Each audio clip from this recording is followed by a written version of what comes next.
마가복음 4장 35절부터 41절에 있는 말씀 교독하도록 하겠습니다. 그날 저물 때에 제자들에게 이르시되 우리가 저편으로 건너가자 하시니 그들이 고리를 떠나 예수를 배에 계신 그대로 모시고 가매 다른 배들도 함께하니 큰 강풍이 일어나며 물결이 배에 부딪혀 들어와 배에 가득하게 되었더라.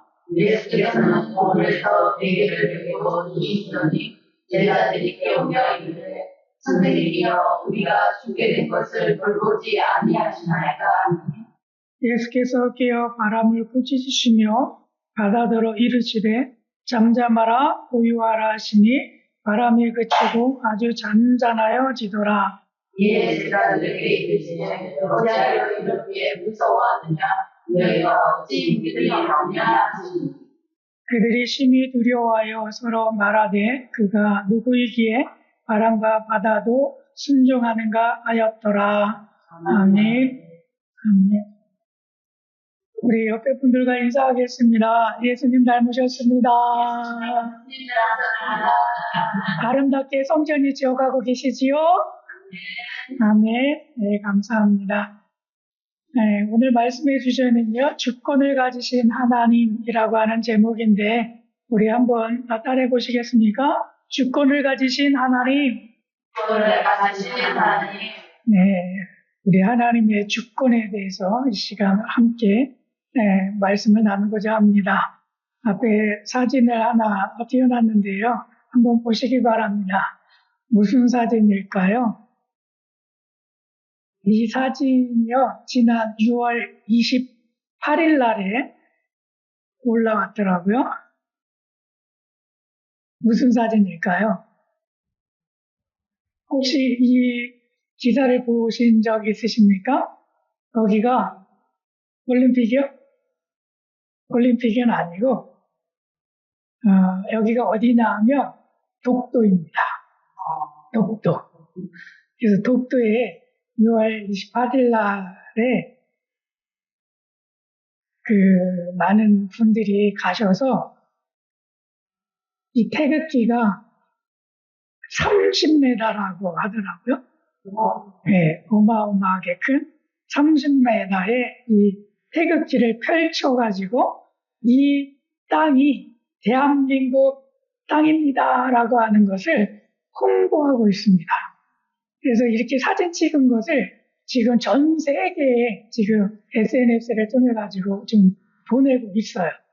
그래가지고 홍보하는 게 각국의 나라 말로 대한민국 영토 가운데 독도도 대한민국 영토입니다 라고 하는 것을 지금 이렇게 이야기한다고 얘기하더라고요. 의미가 있죠?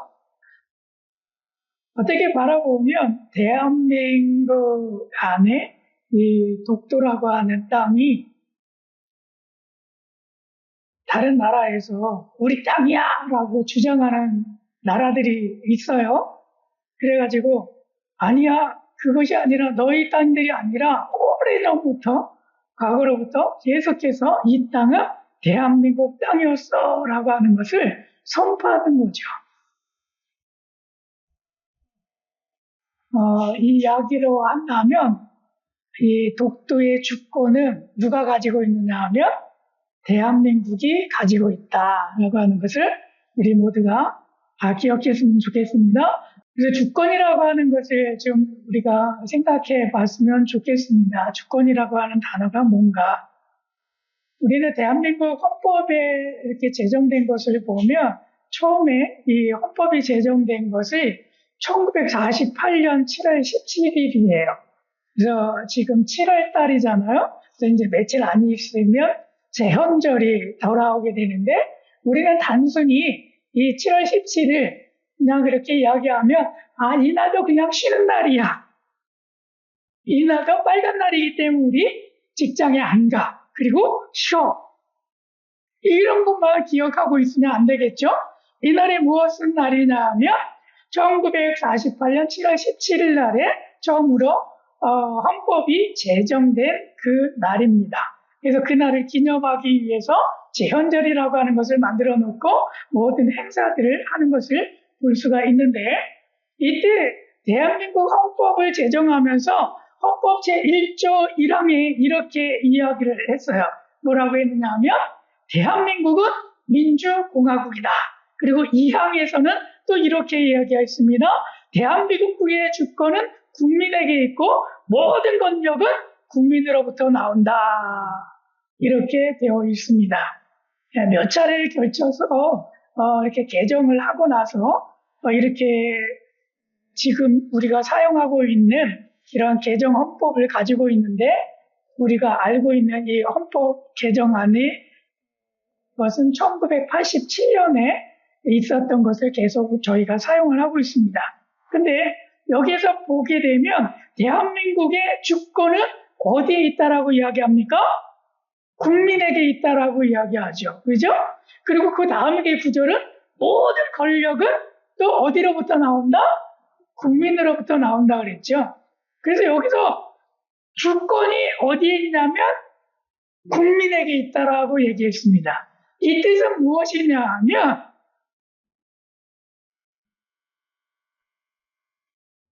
이 뜻이 무엇이냐 하면 주권이라고 하는 것, 그것은 국민이 곧 주인이다라고 하는 표현과 다를 바가 없습니다.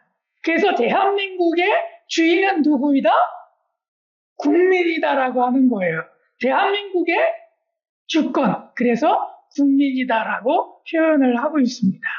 그래서 우리 모두가 대한민국에 살고 있는 국민 모두가 대한민국에 우리가 살고 있는 주인이다라고 하는 것을 꼭 기억을 해야 합니다. 그래서 그 주인이라고 하는 것은 한자말로 주인 주자와 권세 권자를 사용하는데 주인된 권리 이렇게 표현을 하는 거예요. 그래서 이런 것들을 우리가 헌법을 통해 가지고 알 수가 있었는데 이것이 왜 이렇게 중요했느냐 하면 과거에 있었던 시대, 곧 삼국시대, 고려시대, 조선시대 이런 역사적인 시대에서는요. 주인은 곧 누구였느냐 하면 왕이었죠. 그래서 집이 곧 국가이다. 이런 표현을 굉장히 많이 썼었어요. 그래서 집이 곧 국가이기 때문에 그 주인이 왕이었던 거죠. 그런데 이렇게 대한민국 헌법이 제정되면서 우리는 어떻게 되었느냐 하면 국민이 주인이 되었습니다. 완전히 바뀌게 된 거지요. 그렇기 때문에 이 대한민국 헌법 제정된 것이 굉장히 중요하다라고 하는 것을 우리는 기억을 해야 합니다. 그래서 이날을 기념하고 이날을 우리가 기억하고 또 우리가 이 날을 통해서 우리는 우리의 주권이 곧 국민에게 있구나라고 하는 것을 알게 되는 거죠. 근데 오늘 말씀을 통해서 보게 될 때에도 하나님은 하나님의 주권이 여기에 있다라고 표현하는 모습을 우리가 볼 수가 있는데 오늘 말씀을 좀 따라가 보도록 하겠습니다. 마가복음 4장 39절에 보게 되면 어떤 말씀이 나오느냐 하면 예수께서 깨어 바람을 꾸짖으시며 바다더러 이르시되 잠잠하라 고요하라 하시니 바람이 그치고 아주 잔잔하여 졌더라라고 하는 말씀을 우리 가운데 하고 있습니다. 이 말씀은 무엇이냐 하면 예수님이 먼저 제자들하고 예수님하고 배에 오르시면서 갈릴리 좌편으로 가고 있습니다. 근데 예수님이 너무나 피곤하셨던 것 같아요. 그래서 예수님이 고나게 잠이 드셨는데 갑자기 바람이 세차게 불더니 광풍이 불더니 배가 막 흔들리기 시작을 합니다. 그리고 비가 막 쏟아졌겠지요. 그러면서 날은 너무나 어두워졌습니다. 이렇게 되면서 이 바다가 굉장히 파도가 심하게 되어지는 그런 모습을 보게 됩니다. 이런 모습을 경험하고 있는 많은 제자들이 예수님을 깨우면서 예수님 우리가 죽게 되었는데 예수님 계속 주무시지만 하시고 우리 좀 살려주세요 라고 이야기를 하죠. 그래서 예수님이 깨우셔서 상황을 다 보신 후에 이 말씀을 하신 거예요. 예수께서께요 바람을 꾸짖으시며 바다더러 이르시되 잠잠하라 고요하라 하시니 바람이 그치고 아주 잔잔하여 지더라. 그래서 예수님이 바람을 꾸짖으셨지요. 바람아 멈춰라. 그리고 바다도 이야기를 합니다. 잠잠해라 고요해져라 라고 명령을 내리시지요. 그랬더니 바람이 그치고 아주 잔잔하고 평화로운 그런 모습이 되었다라고 말씀을 하고 있습니다. 이 말씀이 왜 중요할까요? 왜 이 말씀을 이렇게 기록을 하셨을까요? 그러면서 우리들 가운데 이렇게 질문을 하고 있어요. 우리 마가복음 4장 41절인데 한번 같이 읽도록 하겠습니다. 시작. 그가 누구이기에 바람과 바다도 순종하는가? 그가 누구이기에 바람과 바다도 순종하는가? 그러면서 많은 사람들이 의아해하면서 예수님에 대해서 다시 한번 생각을 하고 있다는 거 하는 거죠. 이 말씀의 맥락에 중요한 것은 예수님이 바람과 바다를 조용하게 하신 그런 사건을 통해서 무엇을 지금 말씀하고 싶은 거냐 하면 이 바람과 바다조차도 하나님의 주권 안에서 그 주권 안에서 순종해야 한다라고 하는 것을 우리에게 가르쳐주기 위해서 이 말씀을 우리에게 들려주신다는 거예요. 그리고 그러한 권세가 누가 가지고 있다? 예수님이 가지고 계시다라고 하는 것을 여러분 우리에게 가르쳐 주시기 위해서 이 말씀을 기록하고 있다라고 하는 것을 우리는 알아야 합니다. 왜냐하면 우리 예수님도 창조 가운데 성부, 성자, 성령으로 함께 삼위일체 되신 하나님으로 말미암아서 이 세상을 창조하셨잖아요. 그 창조주 하나님 앞에서는 그 모든 것들이 그 모든 우주에 관련되어 있는 것들이 그 창조되었던 그 모든 피조물들이 창조주 하나님으로 인하여서 그 소유권에 대해서 인정을 해야 한다라고 하는 거예요. 그래서 그 소유권에 인해서 소유권을 주장하게 될 때, 그 소유권을 주장하게 될 때 그 모든 것에서 순종할 수밖에 없다라고 하는 거예요. 그것이 예수님이 가지신 주권이라는 거죠. 예수님이 가지신 주권. 예수님이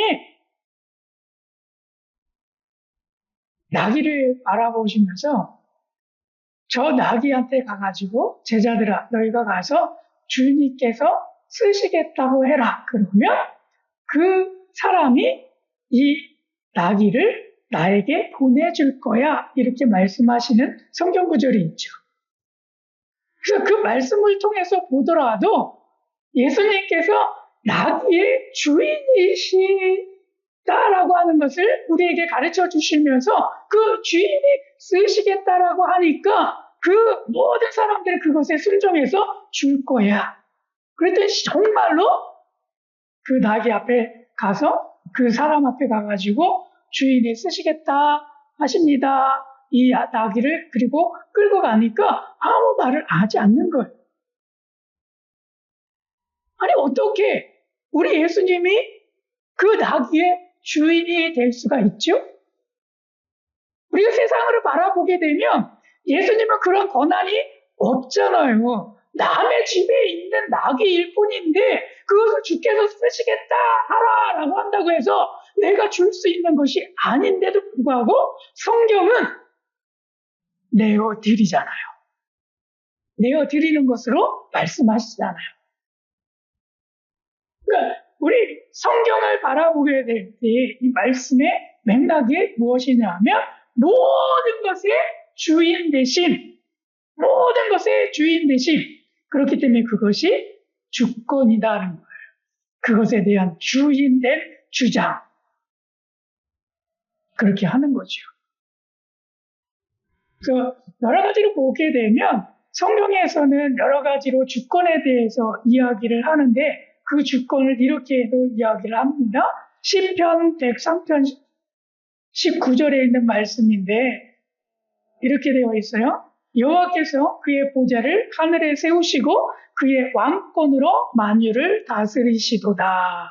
이렇게 되어 있는데 왕권으로 만유를, 세상을, 그러니까 창조된 모든 것들을 왕권으로서 다스린다라고 이야기합니다.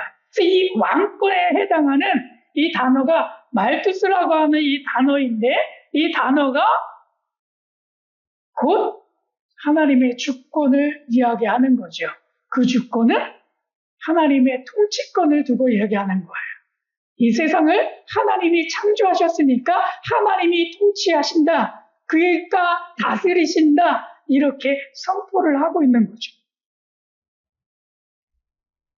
그리고 구약에서요. 이렇게 이야기합니다. 아도나이라고 하는 이 단어도 사용을 하게 되는데 이 아도나이라고 하는 단어가 주인이라고 하는 뜻이 있어요. 그래 절대적인 소유주.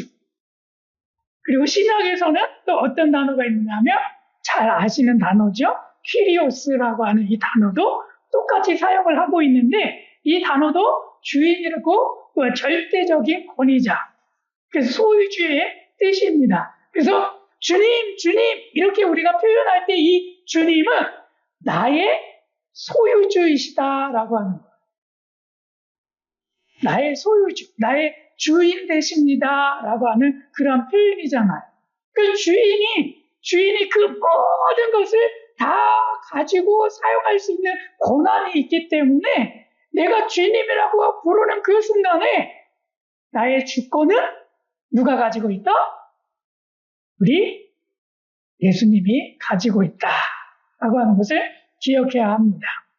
그래서 우리는 우리의 모든 주권을 내가 주장하지 말고 예수님이 가지고 있다라고 하는 것을 여러분 기억하시고 우리는 그 주권 앞에서 내어드리는 또 순종하는 그런 모습을 가져야 할 줄로 믿습니다. 아멘.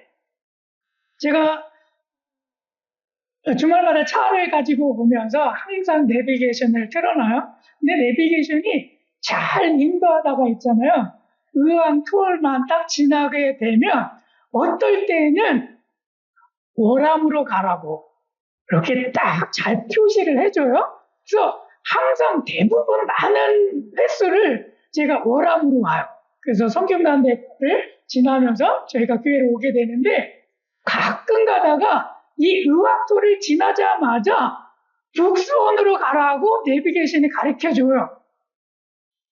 그럴 때 고민이 생겨요. 북수원으로 가야 됩니까? 아니면 월암으로 가야 합니까?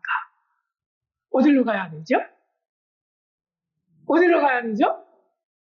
내비게이션 말 들어야 됩니까?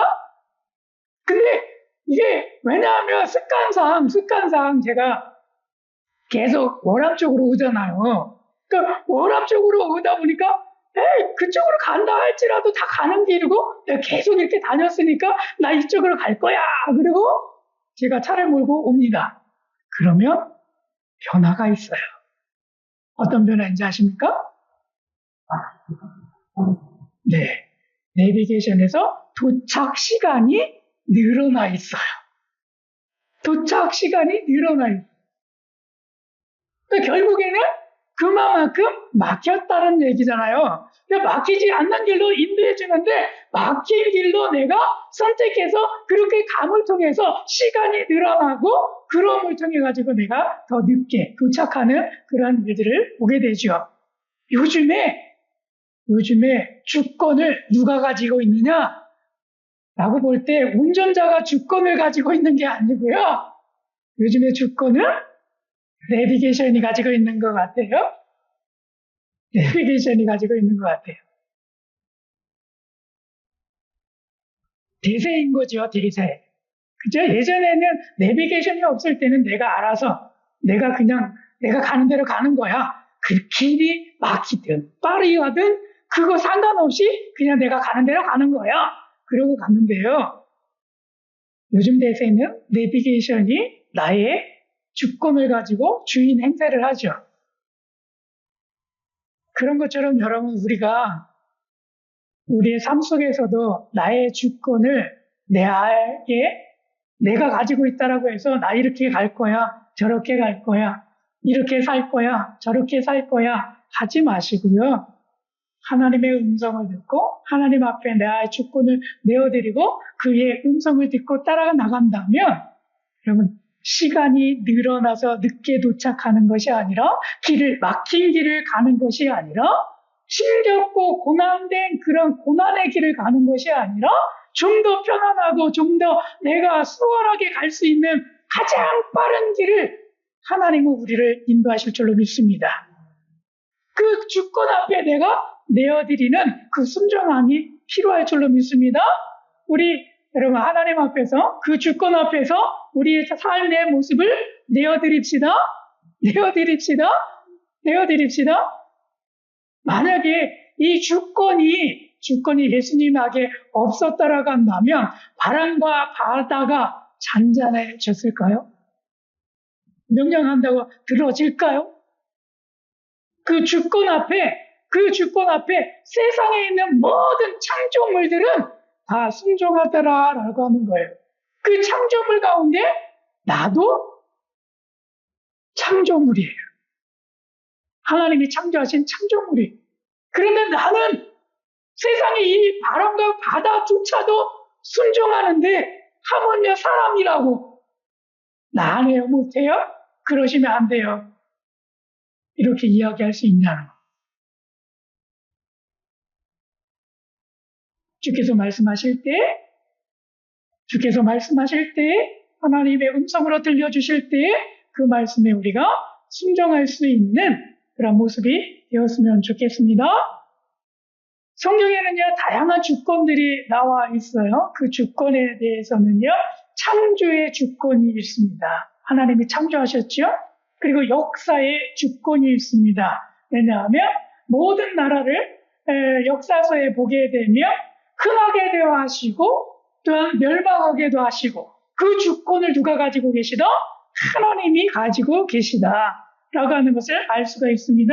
그리고 자연에 대한 주권이 있어요. 오늘 들려주신 말씀처럼 바람과 바다도 순종하더라라고 하는 말씀을 통해서 하나님의 주권 가운데서는 자연의 주권도 있다라고 하는 것을 기억하셨으면 좋겠습니다. 그리고 구원의 주권도 있습니다. 이 구원의 주권은 무엇이냐 하면 구원하시는 것은 하나님의 전적인 하나님의 마음이신 거예요. 내가 이 사람을 구원하든 말든 너희는 상관할 것이 아니라 내가 하는 거야. 그 주권이 있다라고 하는 것을 기억하셨으면 좋겠습니다. 그리고 인생의 주권도 있습니다. 내 인생의 주권은 누가 가지고 있다? 나도 피조물이기 때문에 하나님이 창조하신 창조물이기 때문에 내 인생의 주권도 하나님이 가지고 계시다. 그런데 우리는 그걸 내어드리지 아니하고 아니에요. 제 인생은 제 거기 때문에 제 마음대로 살래요. 이렇게 한다는 거죠. 우리는 이러한 삶을 살아가면 안 될 줄로 믿습니다. 아멘. 맥주절을 우리가 지나면서 기억해야 될 하나님의 주권이 그렇다고 한다면 무엇이 있을까라고 할 때 우리는 고린도전서 3장 6절에 있는 말씀을 통해서 하나님의 주권을 좀 발견할 수가 있는데요. 우리 이 말씀 한번 읽겠습니다. 함께 읽겠습니다. 시작. 나는 심었고 아볼로는 물을 주었으되 오직 하나님께서 자라나게 하셨나니. 이 말씀을 보게 되면 나는 누구냐 하면 사도 바울이겠죠. 그리고 나서 사도 바울은 심었다라고 했어요. 그러니까 복음의 씨앗을 심는 역할을 감당했던 거죠. 그리고 아볼로는 물을 주었다라고 합니다. 이 물을 주었다고 하는 것은 잘 가르쳐서 이 아볼로가 잘 가르쳐서 성도다운 성도로 성장시켜 나가는 그런 모습을 볼 수 있는데 특히 물을 준 것은 잘 가르쳤다 이렇게 보시면 돼요. 그런데 씨앗을 심고 잘 가르치는 것 그렇게 했는데 오직 하나님께서 자라나게 하셨다라고 하는 말씀을 합니다. 이 자라나게 하시는 것, 자라가게 하시는 것, 이것은요, 전적으로 누구에게 관련되어 있다? 하나님께 관련되어 있다. 그 하나님께 관련되어 있는 것은 곧 하나님의 주권이시다는 거예요. 내가 성장시키고 열매를 맺게 하는 것이지, 너희들이 성장시키고 열매를 맺게 하는 게 아니야 라고 하면 표현을 하시는 거예요. 그래서 성장과 열매를 주관하시는 하나님의 주권이 여기에 있다라고 하는 것을 맥주절을 통해서 기억하셨으면 좋겠습니다. 이 보리가 나고 자라서 열매를 맺어서 풍성하게 된 것은 곧 그렇기 때문에 하나님의 전인적인 주권하에 있는 은혜로 된 거야. 하나님의 은혜로 된 거야. 라고 하는 것을 여러분 우리 모두가 기억해야 합니다. 우리가 물론 노력했죠. 그러나 그 노력에 하나님께서 결실을 맺게 하신 것은 오직 하나님이심을 기억하시기 바랍니다. 우리 창세기 26장 12절부터 13절에 가면 이런 이삭을 향해서 이렇게 말씀을 하고 있습니다. 함께 이 말씀을 읽도록 하겠습니다. 이삭이 그 땅에서 농사하여 그 해에 100배나 얻었고 여호와께서 복을 주심으로 그 사람이 창대하고 왕성하여 마침내 거부가 되어. 자, 이삭에게도 그렇게 말씀합니다. 이삭은 씨 뿌리고 물 주고 하는 농사를 지었어요. 근데 그 해에 100배나 얻었다라고 합니다. 열매가 100배나 되었어요. 근데 그것을 누가 주신 거라고 말씀을 하냐면 여호와께서 복을 주셨기 때문에 그 열매가 100배에 달했다라고 이야기를 하고 있습니다. 하나님께서 주시는 거예요. 그래서 우리 주권은 하나님께 있다라고 하는 것을 여러분 기억하시고 우리의 삶 속에서도 하나님의 주권을 인정하게 될 때 하나님은 우리의 삶 속에서도 이러한 100배의 열매의 결실을 맺게 하실 줄로 믿습니다. 그러므로 우리는 우리의 삶을 내어드려야 합니다. 아멘. 아멘. 그리고 이삭이 받았던 이 축복이 우리 신랑께 모든 성도님들의 가정 가운데도 있기를 축복합니다. 아멘. 그러면 사진을 한번 보십시오. 이 사진이 어디에 있는 사진일까요? 무슨 사진입니까? 정자시장이요? 네, 맞습니다. 예. 확실히 달라요. 매주 나가시는 분들은 좀 달라요. 아, 여기가 어떤 시장인지, 네, 우리가 전도하고 있는 그러한 그 정자 시장 골목입니다. 지난 수요일 날에도 저희가 나가서 전도를 했는데, 신기한 것을 발견을 했습니다. 그 신기한 것이 무엇이었냐면, 첫째는 제가 발견한 건 뭐였냐면, 기존에 전도용품을 제가 10개씩만 드렸어요. 10개씩만 드렸어요. 전도용품을. 그래서 나가서 같이 전도하자. 그래서 탁 돌렸어요. 이게 한 주 돌리고 2주 돌렸어요. 그 다음 주에는 갑자기 많아졌어요. 뭐지? 평상시에 10개만 들어있었는데 갑자기 많아졌어요. 그래서 이거 왜 이렇게 많아졌죠? 그랬더니 우리 권사님이 제가요 여기다가 5개씩 더 넣었어요 그러더라고요. 모두 몇 개가 됐습니까? 15개가 됐어요. 그랬더니 이번 주에 드디어 여러분 나가서 그걸 다 돌리고 나와서 하시는 말씀이 너무 조금 담았다고 다음번에 더 많이 담아달라고 하시더라고요. 야, 놀라운 기적 아닙니까? 이제는 전도하는 것에 이제 우리가 할 수 있다, 하면 된다. 아, 이거 쉽네. 이런 마음이 들어가셨는지 모르겠는데, 야, 이제는 10개에서 15개가 아니라 20개 달라고 하셨습니다. 놀라운 일이죠? 그리고 이것을 다 돌리고 난 다음에 저희가 이렇게 따로 이렇게 거의 모이게 됐어요. 그래서 마지막으로 제가 가지고 있는 하나를 다른 한 분에게 딱 건네드렸어요. 예수 믿으세요? 다 건네드렸어요. 근데 이분이 그걸 받아가지고 씩 모퉁이로 돌아서 가시다가 다시 오셨어요. 그래서 아니 왜 오셨어요? 아니 제가요 이 헌금을 하고 싶은데요 이것을 가지고 가셔서 헌금한 바구니에 좀 넣어주셨으면 좋겠어요. 그 말씀을 하시더라고요. 그리고 돈을 주시면서 헌금을 주시면서 저에게 맡기셨어요. 네, 여기에 들어갔겠지요. 그런 분을 만났어요. 아니, 기존에 없었는데 여러분을 만나게 됐어요. 아, 전도를 했더니 신기하고 놀라운 일들이 경험을 하게 되는 거예요. 저희는 심고 양육하고 이런 일들을 우리가 하겠죠. 사도 바울처럼 나는 심었고 아볼로는 물을 주고. 그랬더니 열매는 누가 거두게 하신다고요? 누구의 소관이라고요?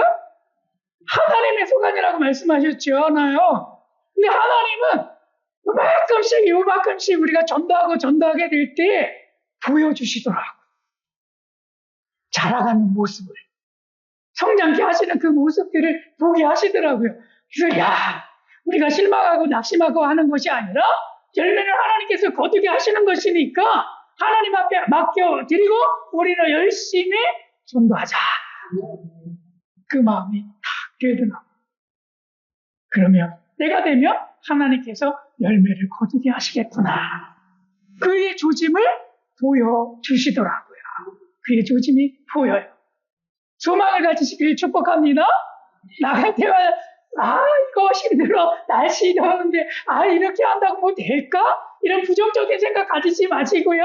우리는 우리가 할 보리만 하게 될 때 하나님은 귀한 열매로 화답하실 줄로 믿습니다. 우리 나가서 때를 얻든지 못 얻든지 우리는 씨앗을 뿌리는 것입니다. 그것이 우리에게 맡겨주신 일입니다. 그리고 우리 그거 감당하게 될 때 하나님은 하나님의 일들을 하실 것입니다. 하나님께 속한 것을 우리가 하려고 하지 말아야 되겠다. 하나님의 주권을 하나님께 맡겨드리고 우리가 할 수 있는 일들을 하자라고 하는 것입니다. 그러면 소망을 가지십시오. 네, 아멘. 그래서 이번 주에도 기대가 됩니다. 하나님이 어떤 영혼을 그렇게 마련해 놓으시고 우리로 하여금 너희가 지금 하는 것에 내가 이렇게 열매를 위해서 이렇게 일을 하고 있어. 이걸 어떻게 보여줄까라고 하는 것이 너무나 기대가 돼요. 여러분, 이 한 주간에도 기대하고 소망합시다. 그리고 그것으로 인해서 우리 기쁨으로 나아갑시다. 기쁨으로 나중에는 단을 거두리로다라고 말씀하셨습니다. 여러분, 우리 그 약속을 믿고 우리가 행할 수 있는 우리 신랑께 모든 성도님 되시기를 축복합니다. 아멘. 그래서요, 저에게 주신 말씀으로 제가 이렇게 기록을 했습니다. 제가 한번 읽어보겠습니다. 찬서가 나 여호와는 찬석이의 삶의 주인이며 천지 만물을 다스리는 주권자이다. 그러므로 찬석이의 생각과 계획보다 내 뜻을 먼저 인정하고 범사에 나를 신뢰하며 순종하여라. 찬석아 나의 주권은 성장과 열매도 주관한다는 것을 맥주절을 통하여 기억하여라. 전도의 열매를 찬석이가 키우려 하지 말고 창조와 구원과 심판의 주권을 오직 나 여호와께 맡겨라. 내가 찬석의 길을 인도할 것이니 두려워하지 말고 끝까지 나를 주인으로 모시며 충성하라. 이렇게 깨달았습니다. 여러분, 제 이름 대신에 여러분들의 이름을 넣어서 여러분들에게 들려주시는 하나님의 음성으로 들었으면 좋겠습니다. 우리 함께 고백하겠습니다. 찬석아 나 여호와는 찬석이의 삶의 주인이며 천지 만물을 다스리는 주권자이다. 그러므로 찬석이의 생각과 계획보다 내 뜻을 먼저 인정하고 범세 나를 신뢰하며 순종하여라. 찬석아 나의 주권은 성장과 열매도 주관한다는 것을 내 주절을 통하여 기억하여라.